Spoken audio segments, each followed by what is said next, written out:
Hey everybody, welcome to my channel. Today I'm going to show you how to propagate tomatoes and grow them in a mini Kratky system. So I have 3 suckers here that I cut 7 days ago, and that's all it took for the branch to sprout some roots.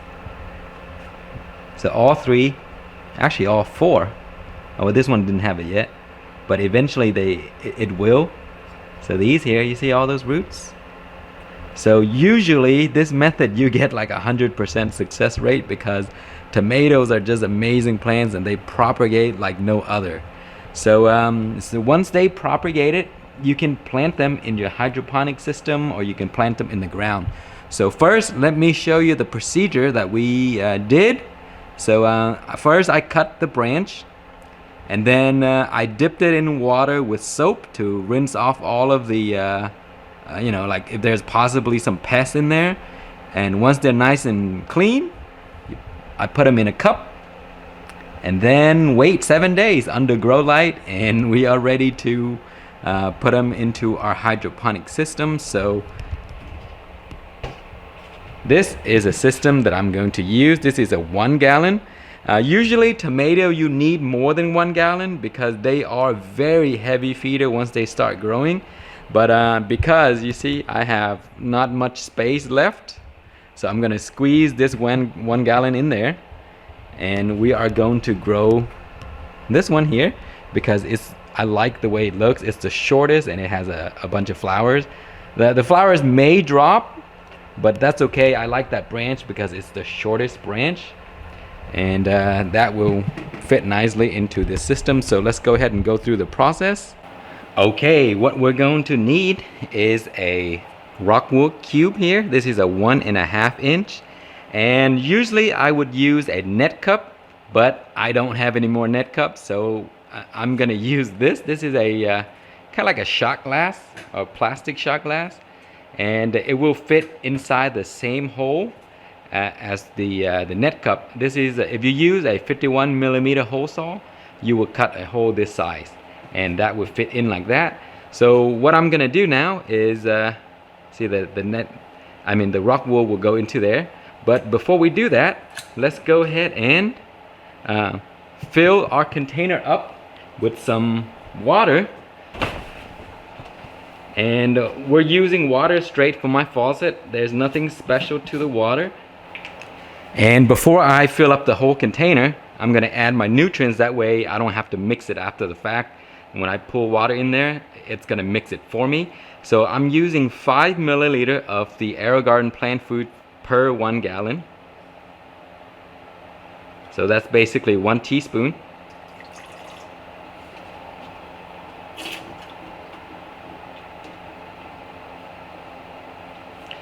And I'm not going to pH measure or anything like that. That's all I'm gonna do. So let's go ahead and fill this up with 1 gallon.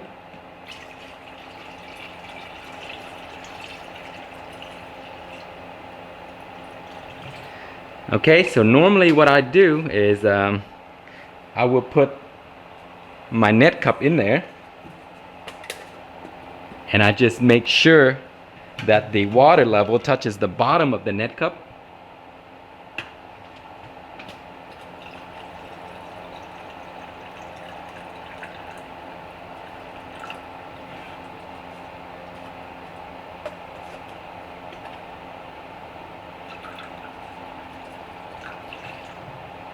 Okay, there it is. So it touches the bottom of the net cup right there. And if it goes above a little bit, that's okay, because we just propagated the tomato and it's been living in water for 7 days, so it's fine to submerge the roots completely. So now we are going to take our rockwool cube and we're going to cut it down the middle.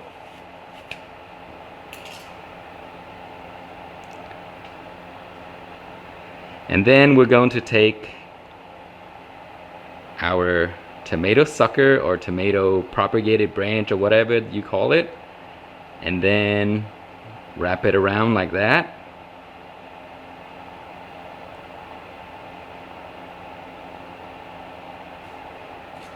And then we're going to put it inside the cup here. And you see the roots and a little bit of the stem is sticking out, which is great. And then put it in there. And that is it. So now we are going to put it under our grow tent and wait for it to grow. So let me show you some of the details. Okay, so here it is. This is the plant that we just placed into our system. 1 gallon, 5 milliliter per gallon. And I didn't use any pH measure or anything like that, so we're just gonna leave it right there. I may move it towards the back over here so that it can sit out of the way, because we're not gonna do anything else to it but watch it grow. And so this is a 4x4x6 tent, and I'm using the SpectreLED, the Phasers X660. And this is a very, very powerful light, and it's very big. And as you can see, it covered the tent completely, the 4x4x6. And I mean, there's really no space left because the light is that big. Okay, so you don't really need a light that big, but that's what I have for everything else that I'm doing. Look at those beautiful lettuce back there. So that is why I'm using the light, but you can use a smaller light. Anything that, you know, something that can go like that fit into a 2x2 tent, that would work. 4x4 tent, that would work. Anything, you know, like you need lights above it. It has to be strong enough so that the tomato can grow nicely, because if it's not strong enough, you will notice that the tomato will stretch and stretch and stretch and will fall over like a vine. Okay, so we will be back soon and I will give you guys an update. Okay, it has been 10 days now and my tomato plant is doing great.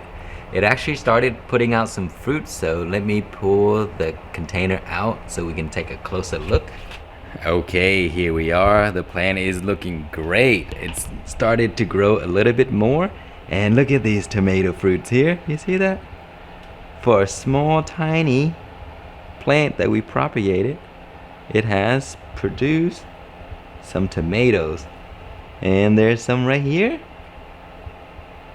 There are a few that fell off, but everything is looking great. So there are tomatoes here. So let's see, 1, 2, 3, 4, and 5 tomatoes so far in this little setup. So let's check on the roots and see how that's doing. Maybe we can just pull this up right here.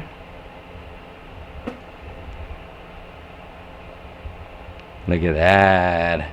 It sprouted new roots. They're nice and healthy. The water level is not,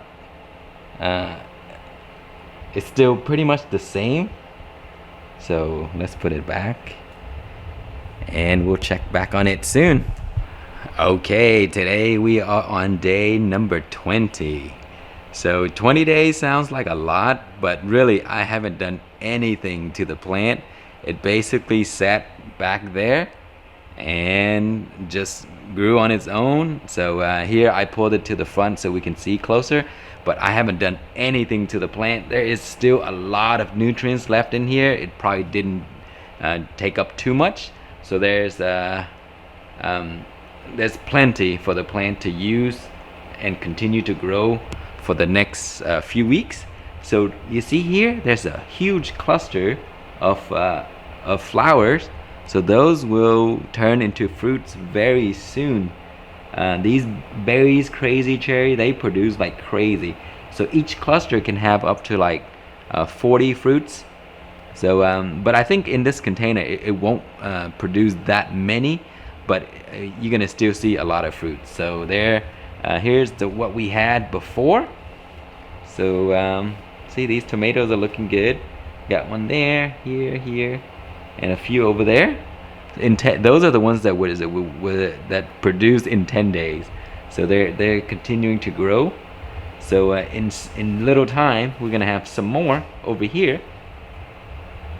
And if you're wondering, tomatoes are self-pollinator, so there's no need for insects or anything like that. So I don't have to do anything. They just produce on their own. So these will become fruit on their own. So that's it. I'm just gonna have to leave them alone and check back in maybe another 10 days.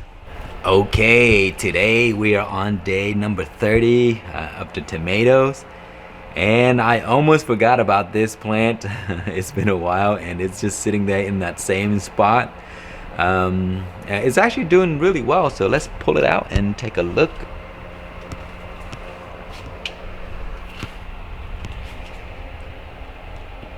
Look at that. So I did a bit of trimming yesterday because I was looking at the plant to see how it's doing, to record a follow-up. So I did trim some leaves because it was hanging over and stuff like that. So you see here, it produced a bunch of new flowers, and those flowers have started to form into new fruits, you see? So we have a bunch of new fruits. So this variety is very, very productive. One of these branch here can produce up to like 40 to 50 tomatoes sometimes. So it's a highly, highly productive plant. These are berries, crazy cherry. So we have this whole branch that will eventually turn into fruit. There's a bunch of fruits already. They're smaller, so it's, you see they're right there. So they're gonna be like that. So they're starting to form into fruits, and then we have some down here already. You see, very nice fruits. Very easy to do because, as I mentioned, I almost forgot about them because they just grow on their own. You just set up the system and just wait. And then we have another cluster here that's about to form into fruits, and then we have more cluster up here. So this variety is indeterminate. So what that means is it's gonna grow out of control. It doesn't stop growing, so it's gonna grow forever. So in this system, it may not work well because eventually it's gonna grow so tall and it's gonna fall over. So it requires some kind of trellis. But I'm probably not gonna let it go that far. This is just for fun. I'm just trying to show you guys how easy it is to clone tomatoes, propagate tomatoes, and then just grow it in hydroponic and have fun with it during the winter time, because right now we cannot grow outside. So in 30 days we have a little cutting that grew into this plant, and we are already getting fruits. So that is really neat. So let's see, let me show you the root system so you can see what's going on down here. Let me undo the lid. Okay, here it is. Look at that. All those roots. And that is just from a propagated branch. And look at that. It didn't drink too much of the nutrients. There's still a lot left because the branch started really small, so it took a while to kind of pick up speed. And so at this stage they will drink faster, but in the 30 days it didn't even drink down to half. So you see, 1 gallon can grow a tomato cutting for 30 days and without having to refill. So guys, try it out. It's a lot of fun to see tomatoes grown in little systems like this, and it is as simple as it can be. You know, there's not too much to the cost because this container here is a dollar store container, so that would cost $1. These cups here, you probably have some laying around, so that's free. And all you need is maybe a rock wool. If you don't have rock wool, use something else, other medium to help the plants stand up. And then eventually, once they develop root, it'll help the plants become stationed and you know, kind of like stand up like that. And that is it. So it's very easy, it's very cheap, and it's a lot of fun. So it's set it and forget it, and then, you know, come back, check on it every once in a while. But that is it, guys. Thank you so much for watching. I hope you would try this out. Have fun with it in the winter since we can't grow anything outside. So that's it. Thanks for watching. Please like, comment, and subscribe.